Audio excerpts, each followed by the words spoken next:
रात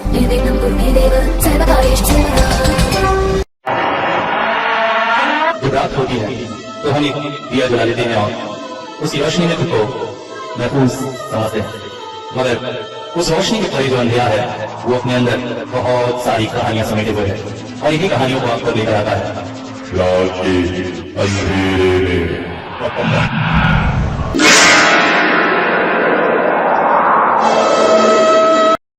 एक बात आप लोगों को सच कह रहा हूं, इस दुनिया में सब पर विश्वास करना, मगर किसी महिला पर जल्दी काम करेगी विश्वास मत करना।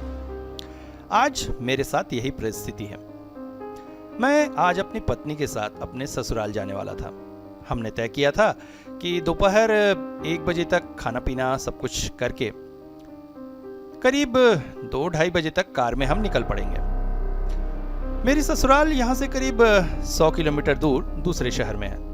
हाईवे का रास्ता नहीं में भी 3 घंटे में हमें वहां पहुंच ही जाना था। सो अगर 3 बजे तक भी निकलते तो 6 बजे तक हमारा ससुराल में पहुंच जाना तय था। परंतु श्रीमती जी ने सजते सवरते इतना समय लगा दिया कि 3 तो क्या 5:30 बजे हमने अपने फ्लैट की चाबी पड़ोसी महिला के हाथ में दी और फ्लैट की ध्यान रखना कहकर निकले। अब तक हाईवे पर ऑफिस से लौटते लोगों की गाड़ियों की कतार बढ़ चुकी थी, अतः परेशानी में पड़ना तो स्वाभाविक था। चींटी की चाल से कार आगे बढ़ रही थी। समझ में नहीं आ रहा था कैसे होगा। जिस तरह से समय दिख रहा था, रात के 10-11 से पहले तो मेरा ससुराल पहुंच पाना संभव न था। धीरे धीरे हम गाड़ी आगे बढ़ाते रहे। शाम करीब 7 बजे रास्ता कुछ साफ हुआ और जैसे कि लोगों की आदत होती है, मेरी भी गाड़ी की स्पीड धीरे धीरे बढ़ती चली गई। पहले 60, फिर 80, फिर 100, फिर 110। मैं जल्द से जल्द दूरी तय कर लेना चाहता था। उधर दूर आकाश के कोने से बादलों का एक झुरमुट बिजलियां चमकाता बढ़ रहा था, अतः समझ में आ रहा था कि बहुत जल्दी ही हमें बारिश का सामना करना पड़ सकता है। हालांकि कार की रोशनी और आसपास से गुजरती गाड़ियों की रोशनी से समझ में आ रहा था कि भले ही कार के अंदर एसी की हवा में हमें कुछ समझ में ना आ रहा हो, मगर बाहर तेज आंधी चलनी शुरू हो चुकी है। पेड़ों के पत्ते जमीन को छूने की हालत में थे। तेज धूल इधर से उधर उड़ रही थी। मैं गाड़ी को तेजी से बढ़ा चला जा रहा था। तभी अचानक गाड़ी किनारे करके मैंने कार के कांच उतार दिए। हालांकि एसी चल रहा था, मगर उसके बाद भी कार के अंदर एक अजीब सा दमघोटू वातावरण बन चुका था। बाहर की ठंडी ठंडी हवा और मिट्टी की सौंधी सौंधी खुशबू ने कार को महका दिया। मेरी पत्नी अल्पना काफी खुश हो गई। वाह, मिट्टी की सौंधी खुशबू कितनी अच्छी लगती है ना। मैंने एक सिगरेट निकालकर कश लेना शुरू किया। अचानक ही अल्पना चीख पड़ी, तुम ना पता नहीं कैसे आदमी से मेरा पाला पड़ा है। How unromantic. हाँ, इतना अच्छा एक रोमांटिक सा वातावरण है, इतनी प्यारी मिट्टी की खुशबू आ रही है और उसको तुमने सिगरेट की धुएं से सब दबा दिया। तभी मेरा ध्यान गया कि अल्पना को सिगरेट से एलर्जी है। ओहो, मैंने ये क्या कर डाला। तुरंत ही सिगरेट बाहर फेंका। उसके बाद फिर गाड़ी का कांच चढ़ा दिया और गाड़ी स्टार्ट कर दी। धीरे धीरे विंडशीट पर बारिश की बूंदें आने लगी और तेज हो गई। वाइपर्स साएं साएं चलकर पानी साफ कर रहे थे। मैं हॉर्न बजाता हुआ धीरे धीरे सावधानी से आगे बढ़ रहा था, क्योंकि तेज बारिश की वजह से विंडशीट काफी धुंधली सी हो गई थी। आती जाती गाड़ियों की रोशनी पास आने पर ही समझ में आ रही थी। इस मामले में मैं थोड़ा ध्यान से ही चलाता हूं, और फिर साथ में जब अल्पना हो तो फिर क्या कहने। इसी तरह से करीब 2 घंटे गाड़ी चलाने के पश्चात अचानक एक काली सी चीज मेरी गाड़ी से टकराई। मैंने तेजी से ब्रेक लगाया। मैं चौंक पड़ा। बाहर तेज बारिश हो रही थी, मगर मुझे इस बात का कोई ख्याल न था। मैं कार से बाहर निकल आया और आसपास घूमकर देखने लगा, मगर ये क्या, आसपास तो कुछ भी न था। मगर जिस स्पीड में गाड़ी थी और जैसे टक्कर हुई थी, अगर कोई जानवर भी है तो इतनी जल्दी उठकर भाग नहीं सकता है। अल्पना भी कार से निकल आई थी। अब छोड़ो छोड़ो, वो सब कुछ नहीं है, तुम्हारे मन का भ्रम है, कुछ नहीं टकरा है। मगर अल्पना, विश्वास करो, कुछ तो था। अरे चलो ना। मुझे जबरदस्ती ही कार के अंदर ढकेलकर वो भी कार में बैठ गई। अब सुनो, आसपास कहीं होटल होगा तो वहां बैठकर चाय पियेंगे, तुम चलाओ। हालांकि इतनी देर तक ड्राइविंग करने की आदत न होने से मेरे हाथ भी दर्द हो गए थे स्टीयरिंग पकड़े पकड़े, इसलिए मैं भी इसी इंतजार में था कि कहीं रुककर चाय पियेंगे। मैंने गाड़ी फिर से दौड़ा दी, मगर काफी देर चलने के बाद भी कुछ हासिल न हुआ। मैंने अल्पना से पूछा, कोई होटल दिखा क्या? नहीं, यहाँ नेटवर्क बहुत कमजोर है, इस वजह से रिफ्रेश नहीं हो रहा। तभी अचानक एक अजीब सी बात मेरी नजरों में पड़ी। गाड़ी के विंडशीट जैसे ही कार को साफ करके एक और होते थे, कार पर एक सफेद सी लाइन पड़ रही थी। विंडशीट पर पड़ती ये लाइन क्या हो सकती है? मैं कुछ चौंका और कार रोककर कार की खिड़की से बाहर झांका। एक और बात मुझे अजीब लग रही थी। पिछले लंबे समय से हमारे आगे या पीछे से किसी गाड़ी ने हमें क्रॉस नहीं की। हाईवे बारिश के समय क्या इतना ही सुनसान हो जाता है कि सिर्फ हम ही उस रास्ते पर जा रहे हैं ऐसा महसूस हो रहा है? मगर मेरी सोच कार की खिड़की नीचे करते ही कुछ हद तक बदल गई। ये कहां चले जा रहे हैं हम लोग? ये तो हाईवे की चिकनी सड़क नहीं, बल्कि गड्ढों से पानी से भरी एक सड़क है, और आसपास जहां भी नजर दौड़ाओ दूर दूर तक खुले मैदान और जिसमें बारिश का पानी भरा हुआ है। मैंने अल्पना से कहा, अल्पना जरा खिड़की से बाहर देखो। ओहो, अब क्या देखना है, तुम गाड़ी जल्दी चलाओ ना, तुम देखो तो। खिड़की से बाहर देखते ही अल्पना भी जैसे चीख सी पड़ी। ओ माय गॉड,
और इस सुनसान खेत में क्या कर रही थी?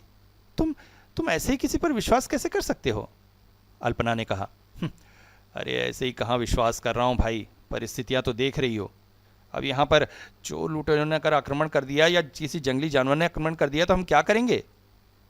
उससे अच्छा कम से कम कोई इंसान तो मिला है। मेरी बात की काट अल्पना के पास नहीं थी, इसलिए उसने चुपचाप कार से कुछ जरूरी सामान लिया। मैंने कार को लॉक कर दिया। लड़की ने बताया 20 मिनट के रास्ता तय करके हम नीलांजन भवन तक पहुंच जाएंगे। जाते जाते अचानक मुझे कार का ध्यान आया। मैंने लड़की से पूछा, कार को यहाँ छोड़ने से कोई मुश्किल तो नहीं होगी? मेरा मतलब चोर लुटेरे? नहीं, यहाँ वो सब कोई नहीं आता है, आप निडर हो जाइए। हम लोग उसके पीछे पीछे चलने लगे। रास्ता सुनसान था, हालांकि बीच में एक दो घर पड़े थे, मगर उन घरों को देखकर ऐसा लग रहा था जैसे इसमें कोई रहता नहीं है, खंडहर से हो। चारों ओर पानी की कलकल, मेंढकों की आवाज़, झींगुरों की आवाज़ और हम लोगों के पैरों की आवाज़ के अलावा और कोई भी आवाज़ ना थी। मैंने इस सन्नाटे को तोड़कर उस लड़की से पूछा, तुम्हारा नाम क्या है? मृत्युआशा। हाँ, मृत्युआशा, ये कैसा नाम हो सकता है? असली में मेरे ना 4-5 भाई बहन मेरे पैदा होने से पहले मारे गए थे, फिर मैं पैदा होकर बच गई, तो माँ बाप ने उन भाई बहनों की मौत पर मेरा नाम मृत्युआशा रख दिया। ओह अच्छा, वैसे तुम इस सुनसान मैदान में क्या कर रही थी? शिकार की तलाश। हाँ, क्या? अचानक ही अल्पना ने मेरा बाजू कसकर पकड़ लिया। डरिए मत, असली में उधर मैदान में मैंने मछली पकड़ने का जाल लगाया है, वहीं देखने गई थी मछली फंसी या नहीं। हम फिर चुपचाप चलने लगे। चलते चलते मैदान के आखिरी छोर पर आ गए। यहाँ पर एक बड़ा सा तालाब सा था। तालाब के किनारे से एक बड़ा सा बट का पेड़ टेढ़ा होकर निकल आया था। ऐसा लग रहा था जैसे तालाब का सीना चीर कर वो आकाश को छूना चाहता है। और उसी बट के पेड़ के पास एक पुराना सा खंडहर जैसा मकान था। बाहर बड़ा सा बोर्ड लगा था, नीलांजन भवन। लड़की ने बड़े से मेन गेट को धक्का देकर खोला। सालों पुराना मेन गेट अजीब से आवाज करते हुए खुल गया और इसके साथ ही एक तेज बदबू का भवक्का हम तक पहुंचा। अल्पना ने तुरंत ही अपनी साड़ी से अपनी नाक ढकते हुए कहा, ये बदबू कैसी? मैं भी चौंक पड़ा। फिर लगा पुराना घर है, इसमें ऐसी अजीबोगरीब बदबुएं तो होती ही है। हम घर के अंदर आए। यहां पर एक बड़ा सा आंगन था जिसके बीचों बीच बड़ा सा फव्वारा लगा था। आसपास बहुत सारे कमरे थे, मगर अधिकतर ताला लगे थे। अचानक ही मृत्युआशा घर के अंधेरे में गायब सी हो गई। मुझे लगा किसी को बुलाने गई होगी। जिस जगह हम खड़े थे वहां की जमीन भी बड़ी अजीब सी फिसलन भरी थी। थोड़ी सी असावधानी हुई तो धड़ाम से गिरने की संभावना थी। और वो तेज बदबू हमारे नाक को अभी भी जलाए जा रही थी। पता नहीं किस मुसीबत में फंस गए। एक तो रात का समय, बारिश, ऊपर से ये पुराना सा मकान, ये तो और डराने वाला लग रहा है। अपना लगातार मेरा बाजू कसकर पकड़े हुए थी। मैंने उससे कहा, अब देख के संभाल के चलना, फिसल कर गिर सकते हैं। अब तक आसमान में बादल काफ़ी हद तक छट चुके थे। आज शायद 13 या 14 की रात थी। खिली हुई चांदनी बादलों की ओट से कभी निकल आती और कभी छुप जाती। और उसी हाल में मैंने देखा जमीन पर जिसे हम फिसलन समझ रहे थे वो असल में फिसलन नहीं, खून था। पूरी जमीन में खून फैला हुआ था। अरे ये क्या? खून! अनब, अनब, जल्दी चलो यहाँ से। हमें यहाँ नहीं रह रहा, हम कार में रह लेंगे। तभी अंदर से एक हंसी की आवाज आई। कहाँ जाओगे? अरे रहोगे नहीं? मैंने जो उधर तुम्हारे लिए व्यवस्था करा दी है।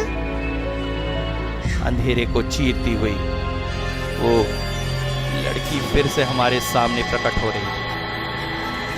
अल्पना मुझे खींचकर घर से बाहर ले जाने की कोशिश कर रही थी, मगर मेरे पैर जैसे पत्थर से बन गए थे। मैं चाहकर भी हिल नहीं पा रहा था।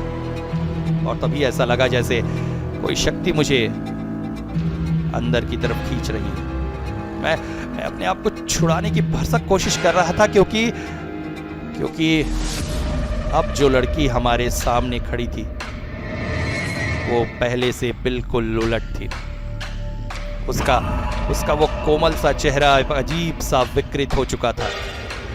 आंखें सफेद और मुंह से खून टपक रहा था। वो भयानक हंसी हंसती हुई हमें बार बार अंदर आने के लिए आमंत्रण दे रही थी। आओ ना, आओ तो अंदर।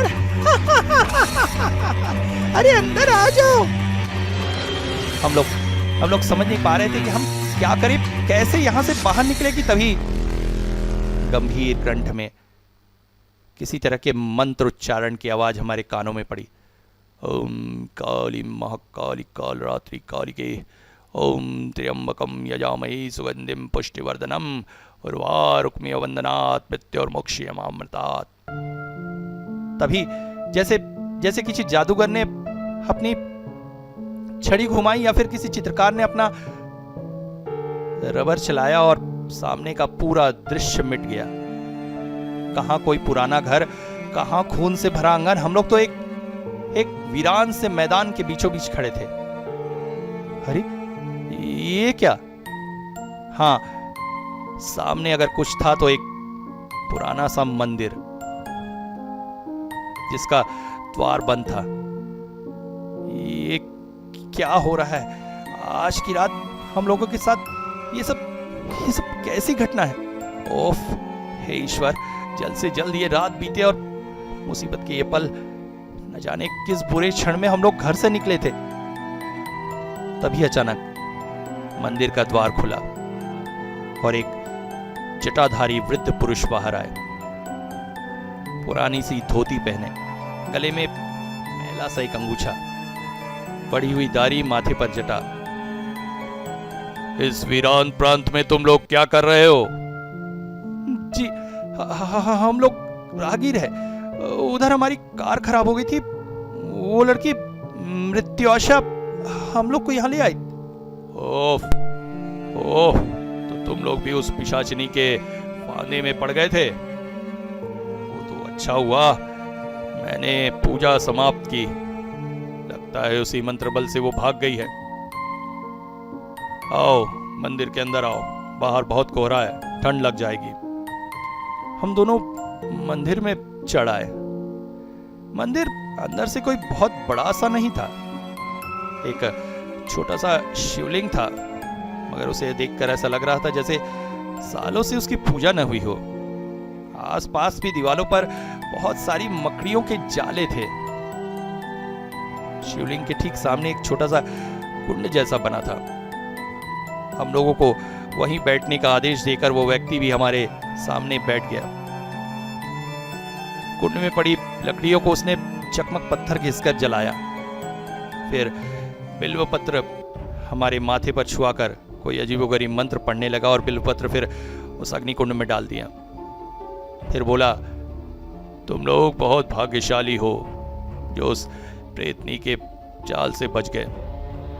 अब जल्द से जल्द यहां से निकल जाओ, अन्यथा बहुत मुश्किल में पड़ जाओगे। मगर बाबा, ये सब क्या है? और वो प्रेतनी है कौन? यहाँ के जमींदार की बेटी है।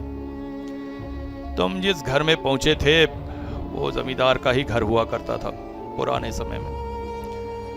आज से करीब 50 साल पहले की बात है ये।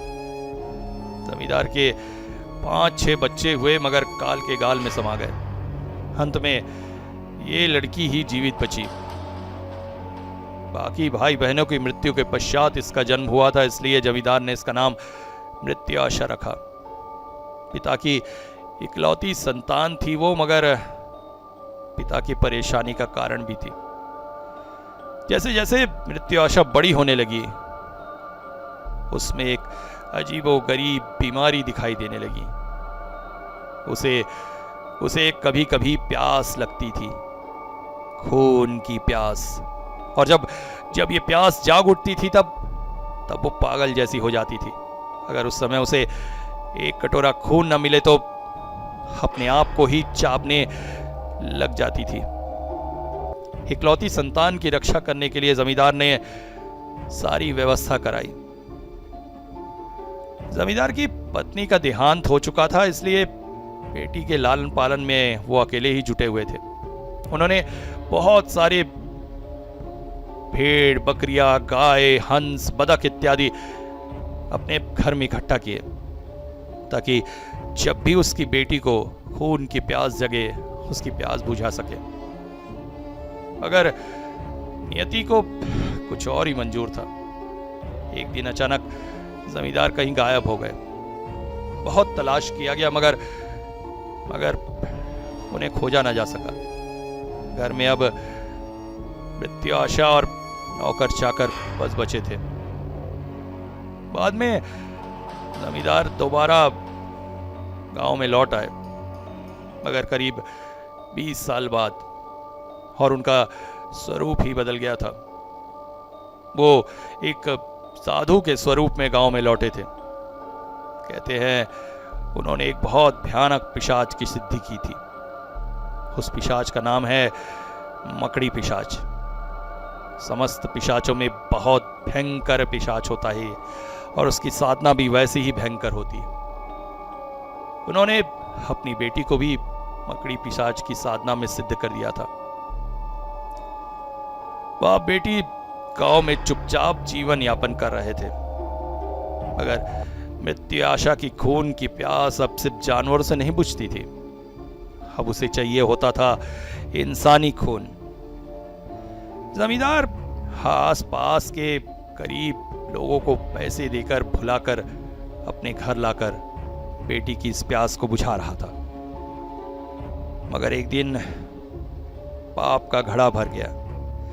गांव वालों को उनके इस पाप के बारे में पता चल गया और गांव वालों ने पाप बेटी को जिंदा जलाकर मार डाला था। तब से उस मृत्युआशा का पिशाच खून की तलाश में इस इलाके में घूमता है और तुम जैसे भूले भटके राहगीरों को अपना शिकार बनाने की कोशिश करता है। तुम दोनों मुझे भाग्यशाली लगे, तभी बचकर आ गए। महाकाल ने तुम्हारी स्वयं रक्षा की है। आप कौन है महाराज? मैं महाकाल का भक्त हूं, इस इलाके में रहता हूं और उस पिशाचनी से लोगों की रक्षा करने की कोशिश करता हूं। तुम लोग जब तक इस मंदिर की चौहद के अंदर हो तुम्हें कुछ नहीं होगा, निश्चिंत रहो। अब मैं तुम लोगों के यहां से निकलने का इंतजाम करता हूं।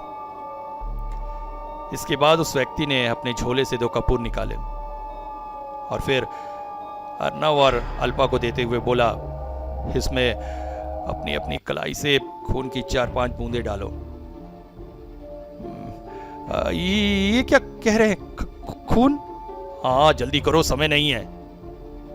अचानक ही अल्पा ने अपने चूड़ी में पहनी हुई सेफ्टी पिन निकाल ली और अपनी कलाई पर जोर जोर से घाव कर खून निकालकर कर्पूर पर डालने लगी। अर्नव देखकर चौंक पड़ा था। क्या ये वही अल्पा है जो अभी 3 दिन पहले ही डॉक्टर की सुई को देखकर बेहोश हो गई थी? हाँ, मृत्यु भय ने उसे क्या से क्या बना दिया है। अरे क्या इंतजार कर रहे हो, जल्दी करो। अल्पा की आवाज ने अर्णव के ध्यान को तोड़ा। उसने भी जल्दी जल्दी अपनी कलाई से खून की कुछ बूंदें कपूर पर डाली। फिर वो व्यक्ति कपूर के दोनों टुकड़ों को लेकर मंदिर की चौखट पर बैठ गया। बाहर की तरफ हाथ करके न जाने कौन से अजीबोगरीब मंत्र पढ़ने लगा। बाहर का कोहरा वहां के वातावरण को अत्यंत भयानक बनाए हुए था। हालांकि बादल छट चुके थे, चांद की रोशनी चारों ओर फैली थी। इससे वातावरण और भी डरावना लग रहा था। प्रक्रिया समाप्त करके उस व्यक्ति ने एक एक कपूर दोनों के हाथों में रखा और बोला, तुरंत बिना रुके पूर्व दिशा की ओर चलते चले जाओ। देखो, रास्ते में तुम लोगों को बहुत सी तरह की चीजें दिखेंगी जो तुम्हारा ध्यान भटकाने की कोशिश करेंगी, मगर ना तो किसी चीज से डरना और ना ही किसी चीज पर रुकना। कोई तुम्हें आवाज देकर बुलाए, नाम लेकर पुकारे तो बिल्कुल नहीं रुकना, चलते चले जाना। जहां पहुंचकर तुम्हें महसूस हो कि कपूर हाथ से गल रहा है, वहां निश्चिंत हो जाना। तुम प्रेतनी की सीमा के बाहर जा चुके होगे। अब जल्द करो, निकलो यहां से। दोनों कपूर हाथ में लिए हुए मंदिर से बाहर निकल आए। अचानक मंदिर का दरवाजा पहले की तरफ बंद हो गया, मगर अब उनके पास रुकने का समय न था। अर्णव तेज कदमों से वहां से निकल जाना चाहता था। उसने अल्पा का हाथ कसकर अपने हाथों में ले रखा था। चलते चलते अचानक अल्पा बोल पड़ी, कौन है हमारे पीछे? अर्णव ने भी महसूस किया उनके पीछे एक नहीं अपितु बहुत से कदम चलते आ रहे हैं। मगर इन सब तरफ ध्यान देने की कोई जरूरत न समझी उसने अपनी चाल और बढ़ा दी। इसके साथ साथ उसने महसूस किया पीछे से आने वाली पैरों की आवाज उसी रफ्तार में तेज हो गई। धीरे धीरे पैरों की आवाज की संख्या और बढ़ती जा रही थी। चारों ओर का सुनसान वातावरण मेंढक की आवाज और पैरों की आवाज से गूंज रहा था। अब धीरे धीरे पैरों की आवाज ही नहीं, अभी तो उनके साथ साथ चलती कुछ परछाइयां भी उन्हें दिखाई देने लगी। चारों ओर का कोहरा वातावरण को और भी भयानक बनाए हुए था। अर्णव तेज कदमों से वहां से निकल जाना चाहता था, मगर अल्पा उसका ताल में ताल मिलाकर साथ देने में असमर्थ थी। वो थकती चली जा रही थी और उसकी चाल धीमी हो रही थी। अर्णव उसे एक तरह से खींचते हुए चला जा रहा था कि तभी अल्पा चीखी, अर्णव, मेरे हाथ पे कपूर नहीं है। क्या कह रही हो तुम? देखो यहीं कहीं। पैरों पर घुटनों तक पानी था। ऐसे में कपूर ढूंढना असंभव था। और तभी कोहरे में एक हंसी की आवाज गूंजी।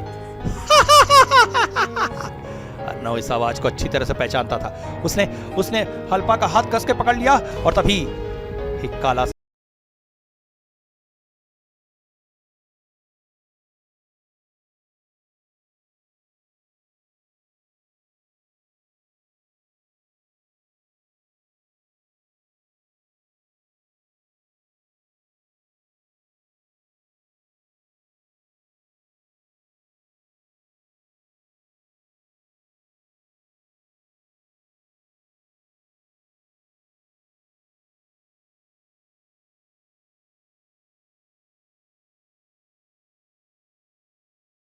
मेरी मदद कीजिए, मेरी मदद कीजिए, मेरी पत्नी को। उनमें से एक बूढ़ा व्यक्ति उसके पास आया। क्या हुआ? उधर मेरी पत्नी को मृत्युआशा ले गई है। उसे बचाने की कोशिश करिए। मगर तुम यहाँ तक कैसे पहुंचे? वो मंदिर में भैरवनाथ नाम का एक व्यक्ति मिला, उसने ही हमारी मदद की। तो जमींदार अभी भी अपनी बेटी के लिए शिकार जोड़ने में लगा हुआ है। क्या? कौन जमींदार? नहीं, वो तो कोई तांत्रिक थे। वो तांत्रिक ही उस जमींदार का छद्म रूप है। जब गायब हुआ था जमींदार और 20 साल बाद लौटा था तो उसने अपना स्वरूप तांत्रिक का ही रखा था। लगता है अभी भी उसकी आत्मा अपनी बेटी की प्यास बुझाने के लिए लगी हुई है। तुम्हें मिलाकर 6 लोग ही वहां से वापस आ चुके हैं। तुम कोई दिव्य शक्ति हो बेटा, जो उस पिशाचनी और उसके पिता के जाल से निकल आए। भूल जाओ अपनी पत्नी को, जाओ यहाँ से, जल्दी निकल जाओ। अरे मगर गांव वालों से कहिए ना मेरी मदद करें। गांव वालों को भूल कर भी मत बताना कि तुम प्रेत के जाल से वापस आए हो। वो लोग ऐसे लोगों को पसंद नहीं करते, पीट पीट कर मार डालेंगे तुम्हें। जाओ जाओ यहाँ से चले जाओ। अचानक ही वो लोग भी धीरे धीरे गायब हो गए, शायद अपने घरों को चले गए। मगर मैं कहाँ जाऊं? अब फिर बारिश शुरू हो चुकी थी। मैं वहीं कार के पास जमीन पर लेट गया। अल्पा, मैं तुम्हारा यही इंतजार करूंगा। तुम आओगी मेरे पास, आओगी या फिर मुझे अपने पास बुलाओगी।